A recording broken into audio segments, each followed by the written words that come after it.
Good morning, everyone. My name is Moses Ruchidi Gabigogo. I am an advocate of courts of judicature in Uganda. I am also a trained and certified mediator, trained by the Mediation Training Institute of East Africa.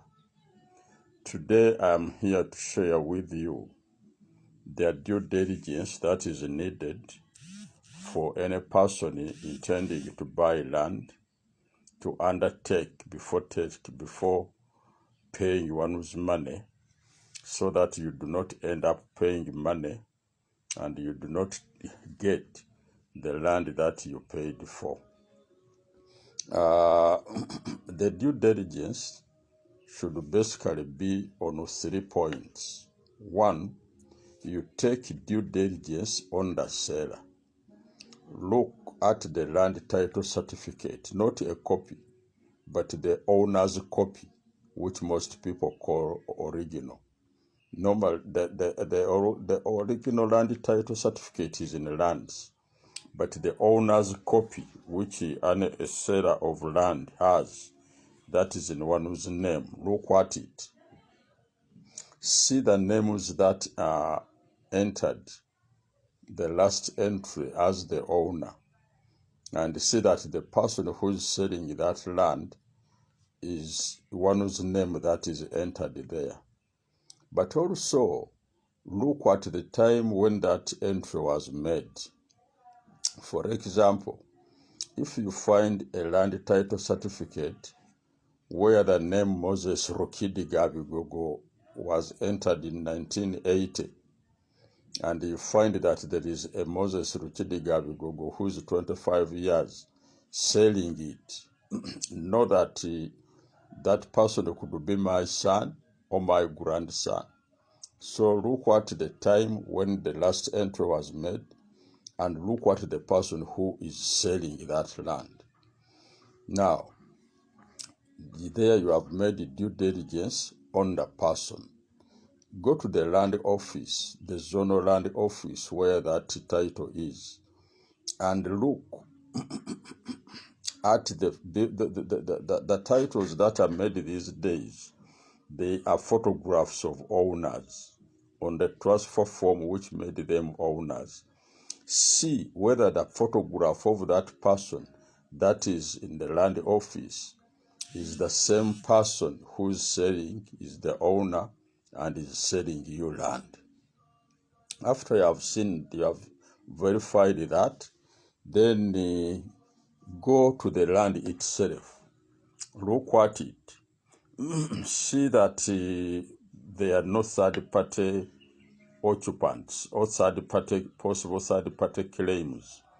For example, if you go to buy a piece of land and you find a bush garden, the seller may tell you that I had lent this person a piece of land to dig here, but has harvested the crops and is leaving, when that one is actually not true, when there is a Chibanja owner. After you have seen that, if you see there's totally nothing, it is a bush, or whether you find there are some bush gardens, leave the place and go back with the person who brought you to check the land. But come back when that person who brought you is not with you, and ask from the neighbors. Ask the chairperson of the area or any other committee member matters in relation to that land. If you find that one is also clear, that indeed the bush garden is of a person to whom land was lent but is not a Chibanja owner, then get a surveyor and open the boundaries of that land. It is better you spend some little money to a surveyor and you find land is not available for buying, than buying the land and you end up into big wrangles. So let that person open the boundaries and you see that the land is actually seated where it is said to be seated. Otherwise, somebody could have shown you a land title certificate of land that is adjacent, and after you have bought this one, you find that the land is in a valley or in the road. So, in a due diligence, there is what is called constructive notice. Constructive notice is something which you find on the land, and it gives you notice that I am here. You may find a vibanja holder, you may find a road, you may find a village well where people are picking water. Know that those people will not allow you to destroy the well. In due diligence, there is what is called imputed notice. Imputed notice is the notice a land buyer gets. If you send somebody to check for you the land you want to buy, that person, what that person finds on the land is imputed to you, the prospective buyer. So that person is your agent. He who acts through an agent acts personally. So what the agent tells you has found, and you go ahead to buy the land, then it is imputed to you. Then when you check in the land office, there is what is called real notice. Real notice is what you find on the folium of that land in the land office. You may find there is a caveat, you may find there is a mortgage, you may find anything like a charge. Make sure that you do not buy land that has an encumbrance, because you may not be able to settle that encumbrance, or if you settle it, it may become an additional expense on what you have bought the land.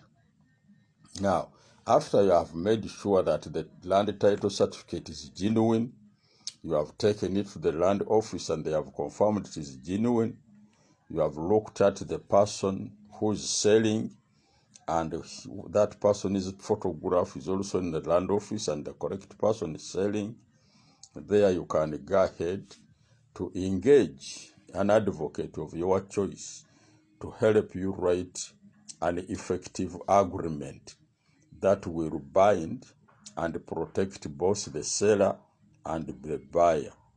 Don't just write a 2-sentence land purchase agreement and you think it will protect you. A land purchase agreement protects you before you carry out a transfer. After you have carried it out a transfer, then you are the land owner. The land agreement, the land sale agreement may no longer be as important as it was before you transferred in your names. The next time we come or we make a presentation, we shall discuss what documents you want or you need in order to transfer the land that you have bought from the ownership of the previous owner to yourself, the buyer. Thank you.